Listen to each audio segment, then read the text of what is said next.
జీవిత బీమా అదానికి ధీమా. సంక్షోభంలో చిక్కుకున్న అదాని సంస్థకు 33,000 కోట్ల ఎల్ఐసి సొమ్ము ఇక అప్పులు తీర్చేందుకు ఆర్థిక శాఖ నీతి ఆయోగ్ కలిసి ఇప్పించాయి. 28,000 కోట్ల బాండ్లు, ఇక 5,000 కోట్ల షేర్లు, ప్రజల సొమ్ముతో రిస్కీ కంపెనీలకు నిధులు. ఇది క్రోనీ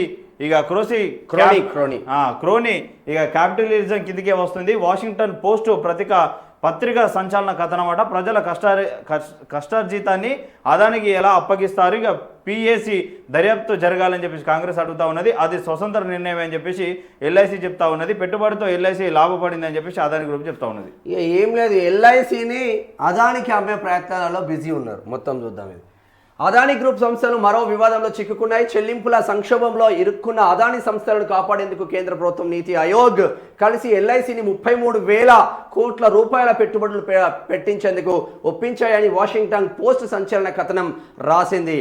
తమనెవరూ ప్రభావితం చేయలేదని స్వతంత్రంగానే పెట్టుబడుల నిర్ణయం తీసుకున్నామని ఎల్ఐసి ఖండించినప్పటికీ వాషింగ్టన్ పోస్ట్ కథనం తీవ్ర దుమారం సృష్టించింది. అదాని షేర్ల ధరలను కృత్రిమంగా పెంచారంటూ 2023లో హిండెన్బర్గ్ చేసిన ఆరోపణలు ఆ కంపెనీని తీవ్ర ఇబ్బందుల్లో నెట్టింది. అమెరికా కంపెనీల తరపున భారతదేశంలో రాజకీయ నాయకులకు లంచాలు ఇచ్చారని స్వయంగా అమెరికా న్యాయశాఖ ధృవీకరించిన ఘటనతో 2024లో అదాని గ్రూప్ మరోసారి ఒడిదొడుకులకు లోనైంది. ఇలాంటి ఆ తరుణంలో తాజాగా మోదీ ప్రభుత్వం కష్టాల్లో ఉన్న అదానిని అండగా నిలిచి క్రోనీ క్యాపిటలిజాన్ని ప్రోత్సహిస్తున్నదంటూ వాషింగ్టన్ పోస్ట్ శనివారం కథనం వెలువరించింది. అదాని కంపెనీలు ఎదుర్కొంటున్న చెల్లింపుల సంక్షోభాన్ని పరిష్కరించేందుకు భారత ప్రభుత్వం గత మే నెలలో ఎల్ఐసితో $3.9 బిలియన్ పెట్టుబడులు పెట్టించే ప్రతిపాదన చేసిందని కథనం తెలిపింది. అందులో $3.4 బిలియన్ అంటే 28,000 కోట్ల అదాని బాండ్లు కాగా $507 మిలియన్ అంటే 5,000 కోట్లు అదాని కంపెనీలో పెట్టిందంట. మరి ఇప్పుడు ఎల్ఐసిని డైరెక్ట్గా అదానికి అమ్మేస్తున్నారు అన్నట్టు. ఒకప్పుడు గవర్నమెంట్ సంస్థ ఇది. ఎల్ఐసిని డైరెక్ట్గా అమ్మేస్తున్నారు. మరి ఎల్ఐసి పైన జీవనం కొనసాగిస్తున్న లక్షల మంది కుటుంబాలు ఏం కావాలరా నాయన అంటే వాళ్ళు ఎడబోతే ఏమున్నది, మాకు అదాని ముఖ్యం. అదాని ఏమన్నా దేశ సంపదకు దేశానికి ఏమైనా సేవ చేస్తుండవాడు? No, never. అంబానీ ఏమైనా సేవ చేస్తుందా? నెవర్. వాడి సంస్థలను పెంచి పోషించుకుంటూ నేనే టాప్లో ఉండాలి ప్రపంచంలో అని ప్రయత్నాలు చేస్తూ ఉన్నారు. మరి ఎందుకో రతన్ టాటా లాగా, మహీంద్రా కంపెనీ ఓనర్ లాగా ఎందుకో టాటా మహీంద్రా కంపెనీలు దేశానికి సేవలు చేస్తుంది కదా వాళ్ళకి వచ్చిన లాభాలలో.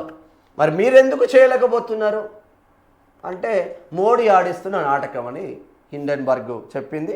ఇప్పుడు సంచలన పోస్ట్ కూడా విడుదల చేసిన పరిస్థితి మాత్రం ఉన్నది. మరి నీతి ఆయోగ్తో కలిపి ఇప్పించారా, ఏం జరుగుతుందో కానీ ఎల్ఐసిని అదానికి కట్టబెట్టే ప్రయత్నాలు మోదీ బిజీగా ఉన్నట్టు అమెరికా నుంచి వస్తున్న సమాచారం. చూడాలి మరి ఏమవుతుందో.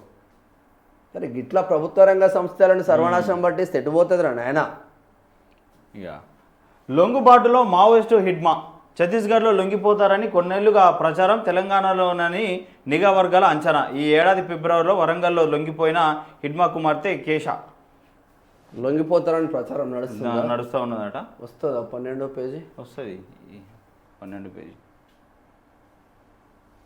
12వ పేజీ చూద్దాం ఒక్కసారి. ఎందుకంటే ఇక మావోయిస్టులలో మిగిలింది ఒక హిడ్మనే కాబట్టి, సో ఆయన దొరికితే ఈ మొత్తం ఈ మావోయిజం ఏదైతే ఉన్నదో అది మొత్తం పూర్తిగా పోయేటువంటి అవకాశం ఉన్నది కాబట్టి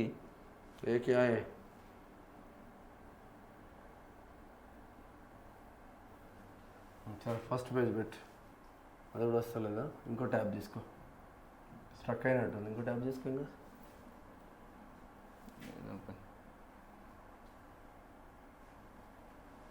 ఆంధ్రజ్యోతిగా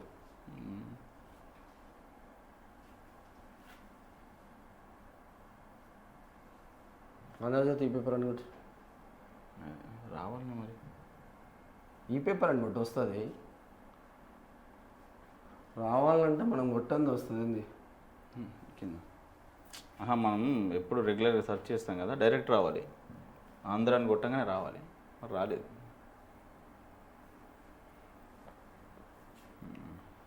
ఇది మావోయిస్టులకు సంబంధించింది. అయితే జంకుతో ఏఐ బుర్రలోను మట్టే.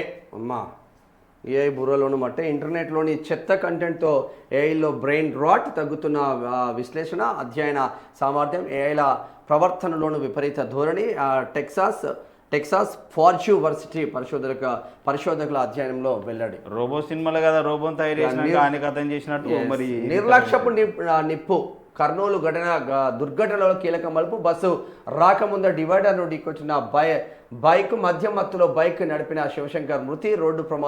రోడ్డు మధ్యలో పడిపోయిన బైక్. ఇక 4 బస్సులు సీజ్ అయినాయి. అతివేగం ప్రాణ సంకటం అని ఇప్పుడు మెల్లగా బస్సు పరిస్థితి చూడు ఎట్లా అయిందో.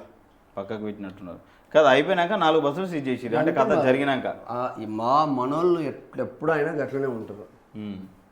సరే వెలుగు దినపత్రిక చూద్దాం. రోకో షో అంటే రోహిత్ కోహ్లీ అన్నట్టు ఇక కెరీర్లో 50వ సెంచరీ చేసిన రోహిత్ శర్మ 74 రన్స్తో రాణించిన కోహ్లీ. ఇక 3వ వన్డేలో ఇండియా గ్రాండ్ విక్టరీ 9 వికెట్ల తేడాతో ఆస్ట్రేలియా చిత్తు. చేతికొచ్చే దశలో చెడగొట్టిన వాన. కొనుగోలు కేంద్రంలో తడిసిన వడ్లు మక్కలు. కాపాడుకునేందుకు రైతుల పాట్లు. రాష్ట్ర వ్యాప్తంగా కురుస్తున్న వర్షాలకు